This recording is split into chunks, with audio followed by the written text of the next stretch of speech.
আজ লক্ষ্মী ভান্ডারের ফর্ম জমা দিতে এসে দেখলাম আমি একা না, আজই সবাই চলে এসে ফর্ম জমা দেওয়ার জন্য। আজ সকাল সকাল বাড়ি থেকে একটা মিশন পেয়েছি। মিশনটার নাম হচ্ছে অন্নপূর্ণা ভান্ডারের ফর্ম জমা দেওয়া। তাই কি করা যাবে, তাড়াতাড়ি কাগজপত্রগুলো গুছিয়ে নিলাম। কাগজগুলো বারবার চেক করে ব্যাগে ভরে নিলাম। ব্যাগ বলতে আমার কাছে তেমন কিছু নাই। কিছুদিন আগে একটা গেঞ্জি কিনেছিলাম 150 টাকা দিয়ে, ওর সাথে যে প্যাকেটটা দিয়েছিল ওর ভেতরে ভরে বাইরে চলে আসলাম। রাস্তাতে আস্তে আস্তে ভাবছিলাম যে এই যা গরম পড়েছে, এই টেম্পারেচারে লাইনে দাঁড়িয়ে থাকাও খুব কষ্টকর। এবার দেখায় যাক লাইনে দাঁড়ানোর অভিজ্ঞতা দেয় না সরকার টাকা দেয়। এবার শুধু মনে মনে একটাই ভয়, যে কাউন্টারে ফর্ম জমা দিতে গিয়ে কোনো কিছু যেন মিসিং না থাকে।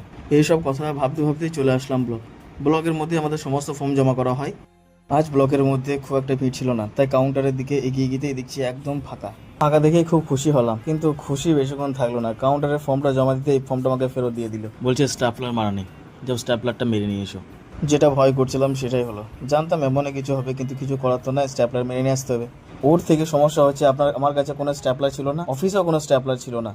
তার জন্য লাইন ভেঙে অন্য জায়গাতে স্ট্যাপলার মেরে নিয়ে আসতে হলো। আসতেই দেখছি বিশাল লাইন। কি আর করা যাবে, আবার প্রথম থেকে লাইন দিতে হলো। পাক্কা 30 মিনিটের ওপরে লাইন দেওয়ার পর আমার লাইন এলো। অবশেষে ফর্মটা জমা করে বাইরের দিকে চলে আসলাম। একটু কষ্ট হলো, কিন্তু মিশনটা তো কমপ্লিট হলো।